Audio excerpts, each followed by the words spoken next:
Welcome back to the OG Network. I am the OG. That's the old guy. I'm Jay. And, well, I got a little update for you as far as the motorcycle is concerned. The bike that I've been working on for the past few weeks. Not doing a damn thing to it until it warms up. We're in the middle of February right now, and in Maine, man, it's cold. No heat in the shed, so I'm just going to wait and find something else to do in the meantime. And one of the things I found to do is I was going to do some laundry the other day, but my dryer just didn't want to work. Something happened and it just quit running. So I thought I'd show you how I diagnosed the dryer and how I figured out what was wrong with it and fixed it. I'm going to show you the 5 things you check on a dryer, so you don't have to spend a whole lot of money on a repair guy or just go out and buy a new dryer. You can check this out and you can repair it quite easily. So let's check it out.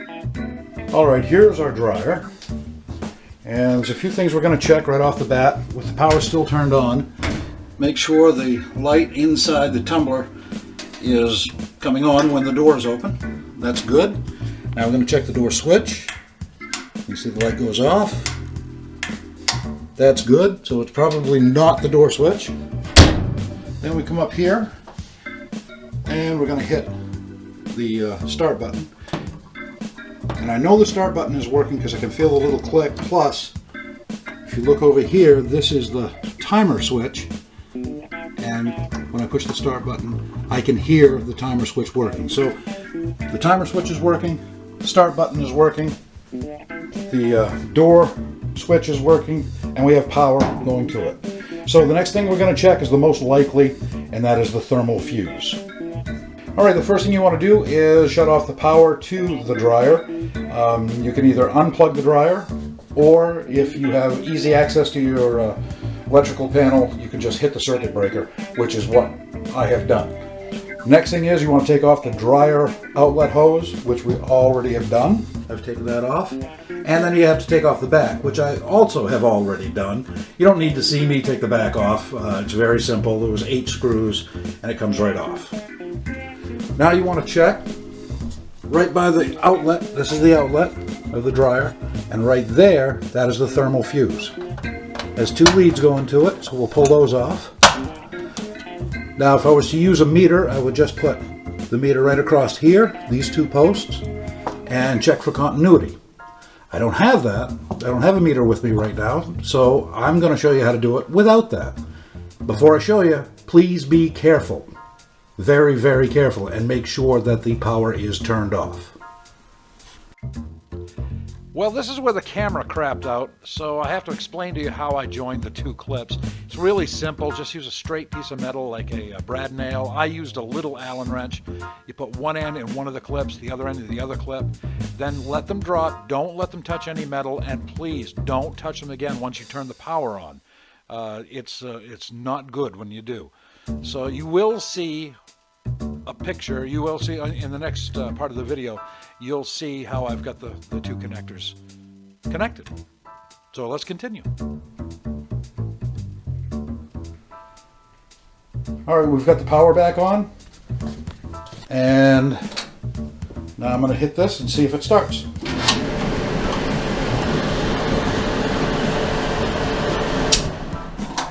And it did start. So that means is that it was the thermal fuse. That was our problem. Do not run the dryer any length of time with just a piece of metal stuck into the leads like that. Don't do that. It's a good way to burn your house now. But now at least we know that we have a closed circuit, which means the dryer does work. And all we got to do now is order the thermal fuse.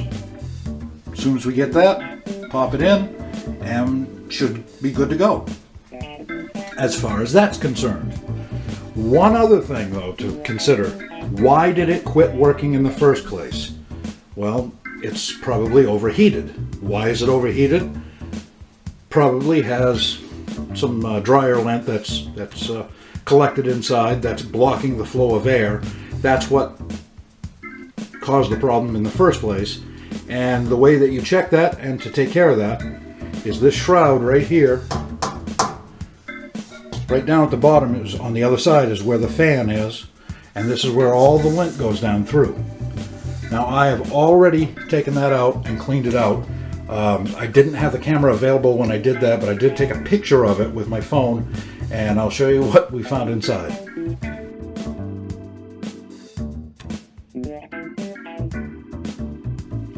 So after you clean up that mess, after we've got that all taken care of, now we know the dryer is clean. I vacuumed it out in there and I put the shroud back on.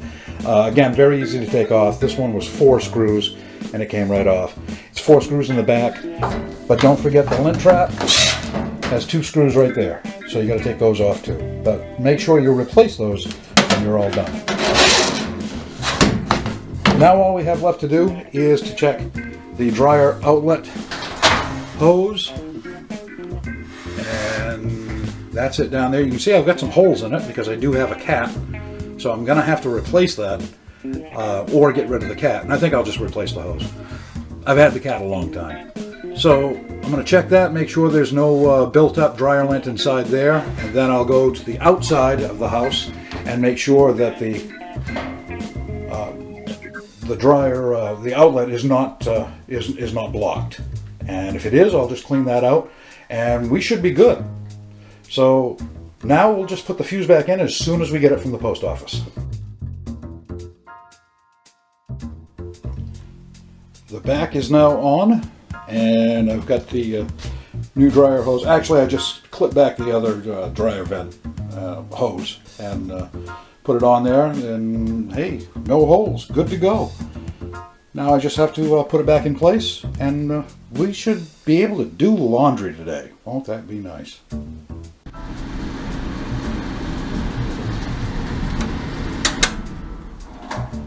All right, now I can start doing some more laundry. I can actually dry the clothes. And that's the video. It was pretty simple. I had a few technical problems with the camera, but you know, that happens. Thank you very much for looking at the video. I hope it was helpful to you. If you have a problem with your dryer, at least now you know a few things to check. And you might be able to fix it yourself and save yourself a ton of money. And when you're an old person like me and you're on a fixed income, that's a big deal. So thanks again for watching the video. Please hit the like button. That's how more people get to see this video. It's very, very important. It only takes you a couple seconds. I mean, you just push the button. That's it. That's all there is to it. So do that, and then I'll see you next time. If you're wondering why we haven't heard Baxter bark, let's see if we can find out where Baxter is. Baxter? Where are you, Bax? There he is! Hi, Baxter!